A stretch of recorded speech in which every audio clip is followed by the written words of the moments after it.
दोस्तों, आज दो बड़ी खबरें आपको दिखाने जा रहा हूं। पहली खबर इस बात को लेकर है कि लोकसभा और राज्यसभा में मुसलमानों के रहनुमा और हितैषी बनने वालों के चेहरे पर पड़ी हुई शराफत की चादर पिछले 3 से 4 दिनों के भीतर हट गई है। लेकिन अब जो ताजा बयान आया है उसके बाद आप यकीन मानकर चलिए कि आप समझ जाएंगे कि कैसे इस देश की जनता और खासकर मुसलमानों को गुमराह करने की कोशिश की जा रही थी। आप समझ जाएंगे कि कैसे इस देश के तमाम चैनल अलग अलग तरीके से मुसलमानों के बीच खुशी की लहर फर्जी तौर पर दिखा रहे थे, क्योंकि ये आम मुसलमान को पता था कि वक्फ संशोधन बिल लाया क्यों जा रहा है। आपका अपना चैनल भी दिखा रहा था और देखिए, जो चैनल ने बताया वो बात सच साबित हुई है। एक ताजा बयान नहीं है, ताजा ऐलान है जो ये बताता है कि वक्फ संशोधन बिल का असली मकसद क्या है। आपकी संपत्तियों को जब्त करना, देख लीजिएगा। और इसी के साथ रामनवमी के दिन आपने तमाम तमाशे तो देखे होंगे जो हर रोज हर त्योहार पर ये लोग करते हैं, लेकिन सबके बीच जो तस्वीर निकल कर आई है, यकीन मानकर चलिए आपका दिल जीत लेंगी। नमस्कार, मैं हूं प्रज्वल गौतम और आप देख रहे हैं the live TV. The live TV, सच सबसे आगे। पहले मैं सबसे पहले एक खबर दिखाने जा रहा हूं, ये जनसत्ता की खबर है। संसद में वक्फ बिल पास होते ही योगी सरकार का बड़ा फैसला, जब्त की जाएंगी ये संपत्तियां। बस मैं उन लोगों से पूछना चाहता हूं, मैं बीजेपी से मेरा सवाल कतई नहीं है और मुझे लगता है मुसलमानों को भी बीजेपी से नहीं पूछना चाहिए। और याद करिएगा, all India Muslim personal law board से लेकर जमीयत उलमा हिंद और बहुत सारी जितने भी मुस्लिम संगठन है, उन मुस्लिम संगठनों ने बीजेपी से ना कुछ पूछा और ना मांगा और ना कोई अपील की, ना कोई निवेदन किया।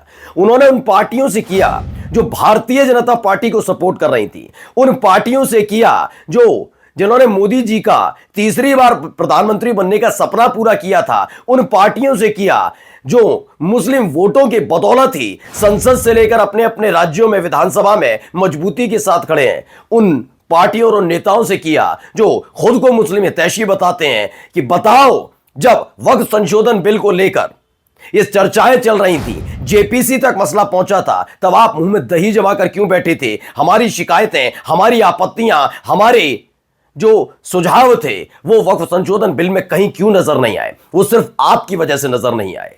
और देखिए, जैसे ये पास हुआ उसके फौरन बाद अब आ रही है निकल की खबरें। इसमें यूपी में वक्फ बोर्ड की तरफ से जिन संपत्तियों पर दावा किया गया उनमें से ज्यादातर का कोई भी ऑफिशियल रिकॉर्ड मौजूद नहीं है, ये कहा जा रहा है। अब जरा समझिए क्या है, पहले पूरा डेटा समझिए। मीडिया रिपोर्ट के मुताबिक यूपी में वक्फ बोर्ड की तरफ से जिन संपत्तियों को दावा किया गया उनमें से ज्यादातर का कोई भी ऑफिशियल रिकॉर्ड मौजूद नहीं है।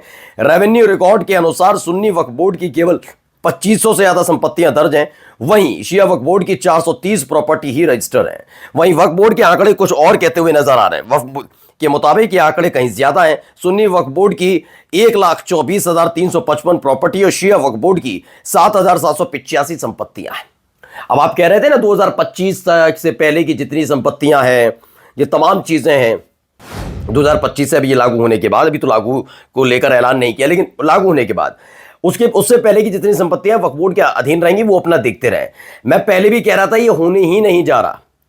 बहुत सारे क्लॉज होते हैं। मैंने तब भी बताया था कि वर्शिप एक्ट जब आया तो उसमें बताया गया कि बाबरी मस्जिद और राम मंदिर वाला जो मसला है उसको छोड़कर जितने इस देश के अंदर धार्मिक स्थल हैं वो ज्यों के त्यों बने रहेंगे, उस पर कोई विवाद नहीं होगा। लेकिन क्या हुआ? विवाद हो रहा है, उन्हें विवादित किया जा रहा है, तमाम चीजें हो रही हैं, अदालतें मुद्दे सुन रही है, अदालतें आदेश दे रही है, सर्वे हो रहे हैं, हो रहा नहीं हो रहा है। तो क्या आप ये मान लेंगे कि ये लोग और इन्हीं के टाइम पर जिस बिल में संशोधन किया जा रहा है इसे छोड़ देंगे?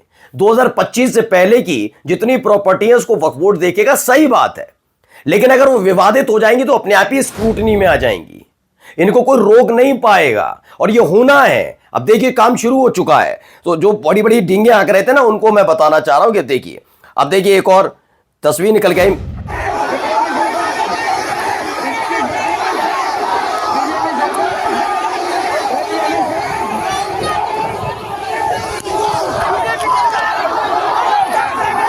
एक बड़ी और मौजूद खबर है, खासकर भारतीय जनता पार्टी के लिए शायद ये खुशी की खबर हो, क्योंकि जो कुकी समुदाय है और मैतेई समुदाय दोनों आपस में भिड़े हुए हैं। आपको पता ही है कि पिछले 2 बरस से मणिपुर में क्या कुछ हो रहा है।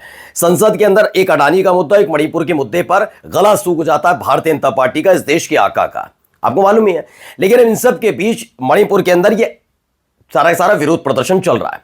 अब वो जो समुदाय के बीच, दो समुदायों के बीच जो संघर्ष चल रहा है, जिसकी वजह, जिस पर ध्यान देने की जरूरत है, अमेरिका ने नसीहत दे दी कि कहें तो हम संभालें, ये सब करवा दिया। अब इन सब के बीच अगर मुसलमान सड़क पर उतरे हैं तो यकीन मानकर चलिए इसको बड़ा संजीदगी के साथ वो अपने तरफ मोड़ सकती है। वो इस तरीके से कि देखिए मुसलमान माहौल खराब कर रहे हैं, इतने साल से हो रहा तो कोई दिक्कत नहीं, इसीलिए देखिए शांतिपूर्ण तरीके से किया गया, जबरदस्त विरोध प्रदर्शन देखने को मिला वहां पर मणिपुर में। खैर अगली खबर आप मैं दिखा रहा हूं, ये कहां से निकली है बताऊंगा, लेकिन पहले वीडियो आप देख लीजिए। ये वीडियो बड़ी दिलचस्प वीडियो है आज की, देखते चलिएगा। देखिए आप वीडियो देखते चलिएगा, इसमें बहुत सारी चीजें मुसलमान आपको नजर आ रहे होंगे, रामनवमी का पूरा जुलूस निकल रहा है, इसमें आपको भगवाधारी नजर आ रहे होंगे, हाथ में झंडे भी हैं, महिलाएं भी मौजूद हैं, ऐसा नहीं है कि सिर्फ पुरुष हैं, महिलाएं भी मौजूद हैं। लेकिन जो टोपी लगाकर खड़े हैं उनको तो आप उनका धर्म, उनका समुदाय पहचान ही गए होंगे, वो कौन लोग हैं, कैसे इनको शरबत बांटा जा रहा है। ये बता दें कि ये पश्चिम बंगाल की वीडियो है। पश्चिम बंगाल में आपको मालूम होगा दुर्गा पूजा बहुत अच्छे से मनाई जाती है, इसके अलावा रामनवमी का त्यौहार बड़े अच्छे से मनाया जाता है और ईद भी बहुत अच्छे से मनाई जाती है। ऐसा कोई इसमें कोई ऐसा नहीं कोई तमाशा कर सकता है। लेकिन हो क्या रहा है, वहां पर मुसलमान जो हैं उन्होंने आगे आकर इस रामनवमी के दौरान जो जुलूस निकलता है, और ऐसा नहीं है कि भारतीय जनता पार्टी सक्रिय हो रही है इसलिए निकल रहा, नो नहीं, ये पहले भी निकलता रहा है पश्चिम बंगाल में, ममता बनर्जी की देखरेख में, उनकी सरकार की देखरेख में निकलता रहा है।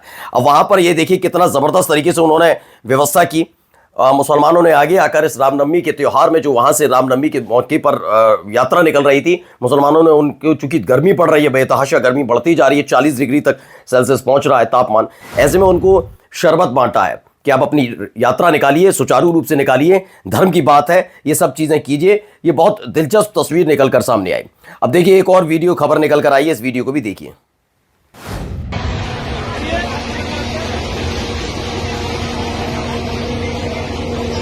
ये महिलाओं ने पूरा, आप देख सकते हैं वेश देखकर, खबर कुछ और है, जल्दबाजी में फैसला मत लीजिएगा, वीडियो देखते जाइएगा।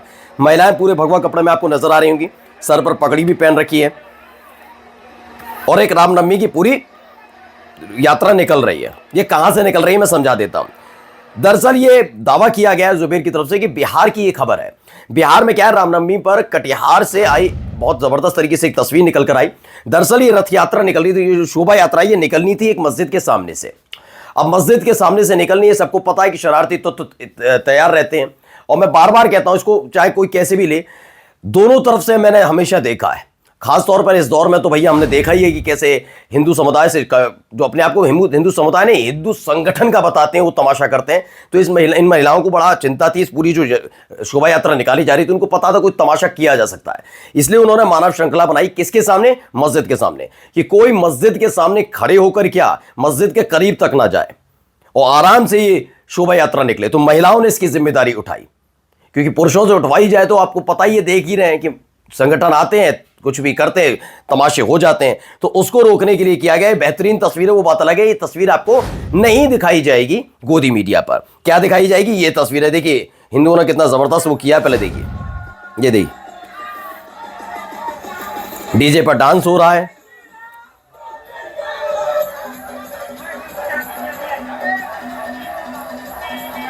तो हाथों में तलवार लेकर किस तरीके से नाचा जा रहा है। तलवार, ये इनका लाइसेंस, इनका कुछ कोई पता है नहीं। ये वो हिंदुवादी हैं जो देश की आज़ादी में इन्होंने महत्वपूर्ण भूमिका निभाई थी। शायद यही वजह है कि इन्हें प्रिविलेज दिया जाता है। देखिए ये गुंडा ही नहीं तो क्या है। द मुस्लिम स्पेस ने भी लिखा है, पश्चिम बंगाल की मालदा में रामनवमी पर हथियारों के साथ जुलूस निकाला गया और ये अपने आप में बड़ा डरा देने वाला है, क्योंकि पश्चिम बंगाल में आपको मालूम है कि अब भारतीय जनता पार्टी की वो प्रयोगशाला बनने जा रही है। और यकीन मानकर चलिए इन्हीं त्योहारों के जरिए पश्चिम बंगाल में खास तौर पर ये तस्वीरें सामने आती रहेंगी, क्योंकि शिफ्ट कर दिए गए हैं ना सारे ऐसे लोग जो कट्टर अलग अलग जगह जाकर तमाशे करते हैं, वही सारे के सारे वहीं पर जाकर तमाशा करने के लिए तैयार खड़े हैं। अगली खबर मैं आपको दिखा रहा हूं, देखिए ये भी एक तस्वीर निकल कर आई वहीं से।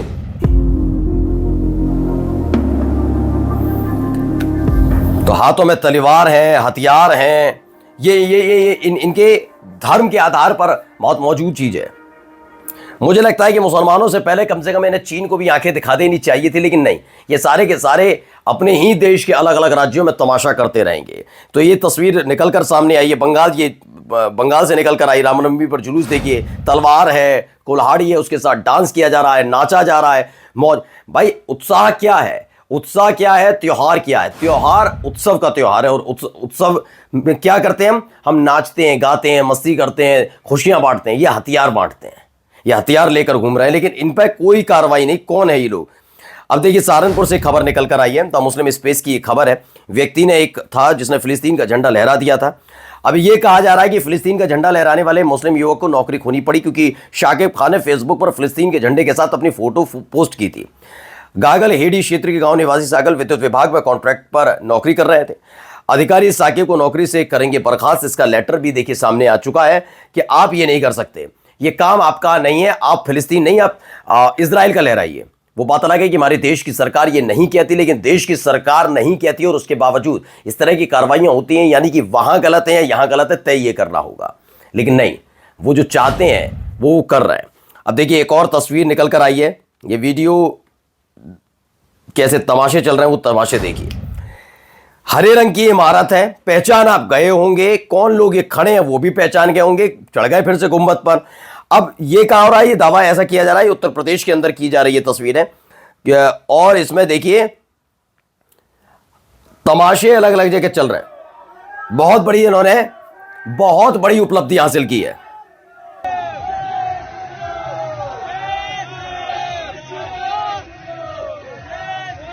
अच्छा, एक सवाल का जवाब मैं चाहता हूं, क्योंकि मैं भी हिंदू हूं, मैंने भी 9 दिन व्रत रखे। अभी भगवान श्री राम ने वध किसका किया था? गाजी का कर दिया था क्या? किसी अनवर खालिद का है? नहीं ना। किसका किया? रावण का। रावण किस समुदाय से आते थे? हिंदू, सारस्वत ब्राह्मण। ठीक है, तो ये जब रामनवमी आती है, जय श्री राम के नारे लगाकर मस्जिदों पर चढ़ने की कोशिश क्यों करते हैं? ये राम के अनुयायी है ना, तो वैसी कोई एक्टिविटी करें जिससे रामराज वाला चीजें निकल कर आए। मुसलमानों का वध किया था क्या? नहीं। इनका क्या है ना दिक्कत, इनकी दिक्कत यह है कि अपने हिसाब से इतिहास बदलते हैं। इनको कोई नहीं मिल रहा तो यही काम किया जाए। देखिए, वारिस पठान भी लिखते हैं, Muslim must learn discipline from Hindu. ये कहा था योगी आदित्यनाथ ने, याद होगा। भी हाल ही में एक पॉडकास्ट में भी उन्होंने बहुत बड़ी बड़ी बातें बोलती थी, अगर सीखना है किसी से तो हिंदुओं से सीखो कि कैसे कांवड़ निकली, कैसे महाकुंभ हुआ, सब शांति के साथ हुआ। ये शांति के साथ, ये शांति दूतों की फौज, सत्ता के संरक्षण में पलने वाली फौज, ये डिसिप्लिन के साथ चल रही है। जरा इस तस्वीर को देख सकते हैं। अब चलिए दिल्ली आपको लेकर चलता हूं। दिल्ली में भी तमाशा देख ही लीजिए। फोन मिलाओ आप, फोन मिलाओ। देखिए, तब अब सबको दिखने लगे ना। बात कराओ मालिक से। कबाड़ी मैं बताऊंगा क्यों किया जा रहा है, कौन है ये आदमी, बताता हूं। नंबर नहीं है क्या? अरे नंबर बताओ ना मुझे, मैं फोन करूंगा ना। ये करने क्या गए मैं बताता हूं। दरअसल आपको याद होगा, भारतीय जनता पार्टी का एक पार्षद रविंद्र नेगी, जो इसी तरीके की तमाशे करते थे, उन्हें विधानसभा में टिकट मिली, वो जीत गए, फिलहाल विधायक बन चुके हैं। अब तमाम जो बीजेपी के पार्षद, उन्हें लगने लगा कि रविंद्र नेगी कर सकते हैं तो हम क्यों नहीं करेंगे। तो बीजेपी के पार्षद हैं संजीव सिंह, ये पहुंच जाते हैं और मीट की दुकानों को बंद रखने का आदेश दिया गया है, उसको लेकर करते हैं। दिल्ली के न्यू अशोक नगर का ये पूरा मसला है। ये सारी चीजें, तमाशे शुरू किए जा रहे हैं लगातार, डंके की चोट पर कोई नहीं पूछने वाला। अब एक खबर है, अलीश और आप लिखते हैं, सुप्रीम कोर्ट के जज जस्टिस अभय श्रीनिवास ओका ने कार्यक्रम में नफरत भरे भाषणों पर अपनी चिंता जाहिर करते हुए कहा कि अदालत में आने वाले ज्यादातर नफरत से जुड़े मामले धार्मिक अल्पसंख्यकों यानी मुस्लिम व ईसाइयों के खिलाफ होते हैं। ये मैंने खबर 3 दिन पहले आपको दिखाई थी। अर्थात नफरत से जुड़े मामलों में आरोपी नफरत फैलाने वाले धार्मिक बहुसंख्यक हुनूत होते हैं, यानी हिंदू होते हैं। ये जज और जस्टिस लोग हमेशा किसी कार्यक्रम में या रिटायर होने के बाद ही धार्मिक अल्पसंख्यकों के बारे में चिंता क्यों जाहिर करते हैं? बिल्कुल सही बात है। जब है तो ऐसे पर लगाम कसी जाए और जेल की सलाखों के पीछे ठूसा जाए, चाहे वो किसी भी पद पर बैठा हो। क्योंकि इस देश के अंदर ऐसे ऐसे मुख्यमंत्री भी हैं जो खुलकर हिंदू मुसलमान करते हैं, फिर भी उनके खिलाफ कार्रवाई नहीं होती। मैं तो कहता हूं ऐसे लोगों को पहली फुर्सत में जेल की सलाखों के पीछे डाल देना चाहिए। अब क्या कह रही है सुप्रिया श्रीनेतर, उनको सुन लीजिए। एक भूरे बालों वाला शख्स था ट्विटर पे, शायद आपको याद होगा। ये है उसकी फोटो, इसका कैमरा एंगल, इसका डीपी देखकर लगता था, नाम भी था प्रोफेसर एन जॉन कैम।